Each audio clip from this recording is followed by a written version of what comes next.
Idaho has a state sport now. It's hunting. The governor signed 9-year-old Betty Grandy's bill into law yesterday.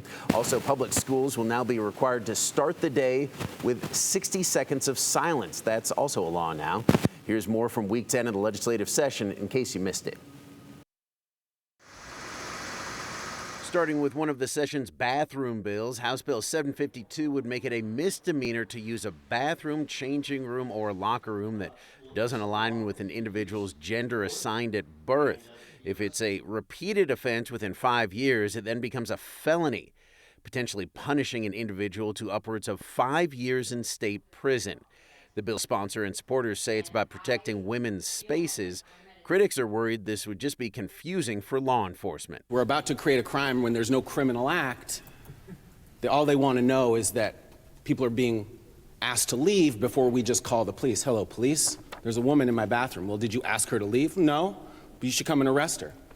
That's going to be very complicated for them. That passed the House floor on Monday, was sent to the Senate Judiciary Committee. Next up, a bill aimed at cracking down on camping at the state capitol now headed to the governor's desk.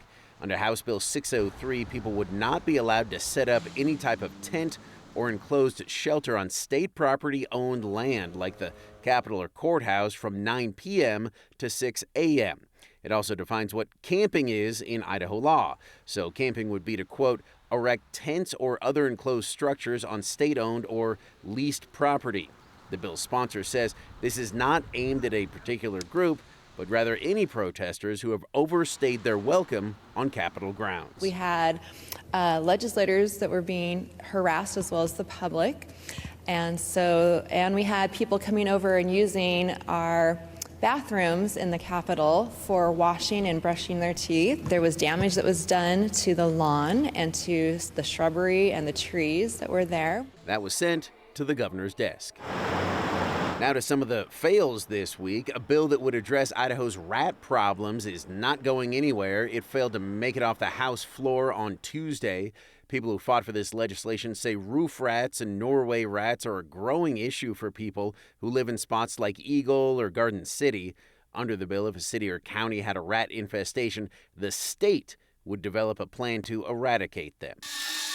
A bill that would strengthen Idaho's contractor registration requirements will not be moving forward this session.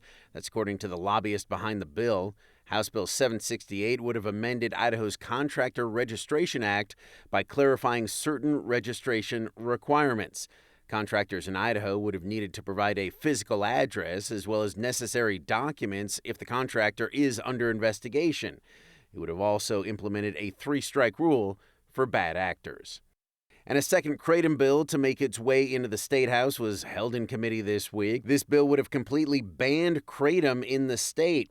There are 83 Kratom-related deaths in Idaho from 2020 to 2024, which sparked this bill to ban it.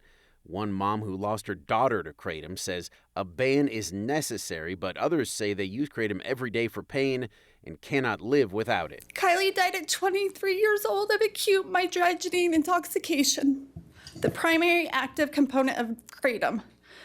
Kylie trusted the word natural. She used natural Kratom power because it was marketed as a safe herbal option for pain. And any loss of life is a tragedy. And only thing I can stress is that we're doing this off 7 deaths, and again, a tragedy, but yet we have alcohol killing 900 Idahoans per year. And that's a free market with no restriction. After 2 days and dozens of testifiers, the Health and Welfare Committee voted to hold that bill until Wednesday, so they could each have time to do research of their own.